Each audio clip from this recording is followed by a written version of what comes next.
আদম আলাইহিস সালাম একজন মানুষের সৃষ্টি, এক আশ্চর্য যাত্রা অনেক অনেক আগে, যখন এই পৃথিবী ছিল শূন্য, আকাশ ছিল প্রশান্ত, আর কোনো মানুষ ছিল না তখনই আল্লাহ সুবহানাহু ওয়া তাআলা এক মহাপরিকল্পনা করলেন।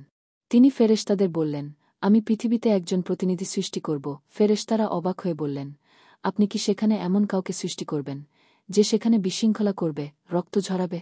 অথচ আমরা তো সবসময় আপনার প্রশংসা ও পবিত্রতা ঘোষণা করি। আল্লাহ বললেন, আমি যা জানি তা তোমরা জানো না। সৃষ্টির এক অপূর্ব অধ্যায় শুরু হল। আল্লাহ পাক মৃত মাটি থেকে গঠন করলেন এক মানব আকৃতি। সেই মাটির মধ্যে ছিল নানা জায়গার রং, গন্ধ, বৈশিষ্ট্য। তাই তো আজ আমরা মানুষ, কেউ গম্ভীর, কেউ নম্র, কেউ মিষ্টভাষী, কেউ কঠোর। এই রকম বৈচিত্র্য এসেছে সেই প্রথম মাটির মধ্য থেকেই। আল্লাহ আদম কে সুন্দরভাবে গঠন করলেন, তারপর তার মধ্যে নিজের রূহ ফুঁকে দিলেন। আর তখনই মৃত মাটির সেই অবয়ব জীবন্ত মানুষ হয়ে উঠল, আদম আলাইহিস সালাম। আল্লাহ তাকে দিলেন জ্ঞান, এমন জ্ঞান যা ফেরেশতাদেরও ছিল না।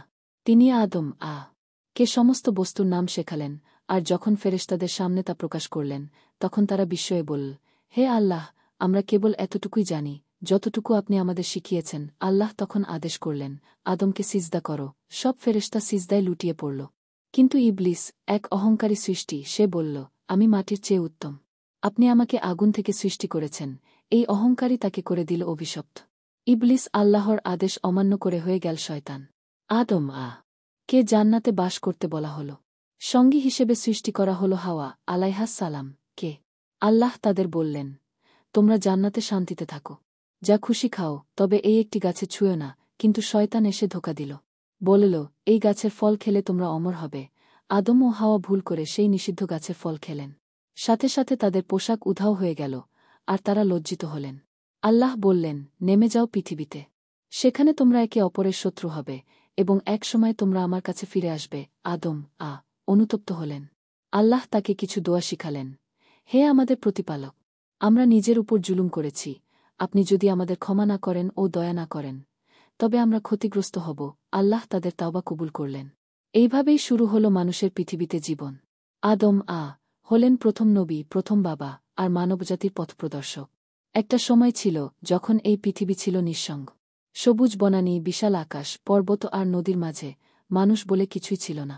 ঠিক তখনই শুরু হয় মানব ইতিহাসের প্রথম অধ্যায়, হযরত আদম আলাইহিস সালাম। জান্নাত থেকে পৃথিবীতে আগমন। আল্লাহ তাআলা আদম ও তার স্ত্রী হাওয়া কে জান্নাতে রাখেন। কিন্তু শয়তানের ধোঁকায় তারা নিষিদ্ধ গাছের ফল খেয়ে ফেলেন। তাদের পোশাক অদৃশ্য হয়ে যায়। লজ্জায় তারা নিজেকে ঢাকার চেষ্টা করেন। তখন আল্লাহ বলেন, নেমে যাও পৃথিবীতে। সেখানে তোমরা কিছু সময় থাকবে, পরীক্ষা হবে, পরে তোমরা আমার কাছে ফিরে আসবে। এইভাবে তারা দুনিয়াতে পাঠানো হন। এটা ছিল মানুষের পরীক্ষার শুরু, নতুন জীবনের শুরু। আদম পৃথিবীতে এসে নতুন জীবনের সূচনা করলেন। তিনি পাহাড়, নদী, গাছপালা আর প্রকৃতিকে দেখলেন। আল্লাহ তাকে শিখালেন কি করে জীবিকা নির্বাহ করতে হয়। তিনি ছিলেন প্রথম কৃষক, প্রথম কারিগর, প্রথম পিতা এবং প্রথম নবী। তিনি মানুষদের শিক্ষা দিতেন কিভাবে সৎভাবে জীবন যাপন করতে হয়, কিভাবে আল্লাহকে স্মরণ করতে হয়, কিভাবে দোয়া করতে হয়। সন্তানদের জন্ম ও শিক্ষা। আদম এর ঘরে জন্ম হয় বহু সন্তান। তাদের মধ্যেই ছিল হাবিল ও কাবিল। এই দুই ভাইয়ের মধ্যেই ঘটেছিল ইতিহাসের প্রথম হত্যাকাণ্ড, শুধু একটি বিয়ের কারণে।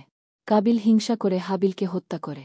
আদম তখন ভেঙে পড়েন। এই প্রথম এক বাবা দেখলেন তার সন্তান খুন হয়ে গেছে, আরেক সন্তান তার হত্যাকারী।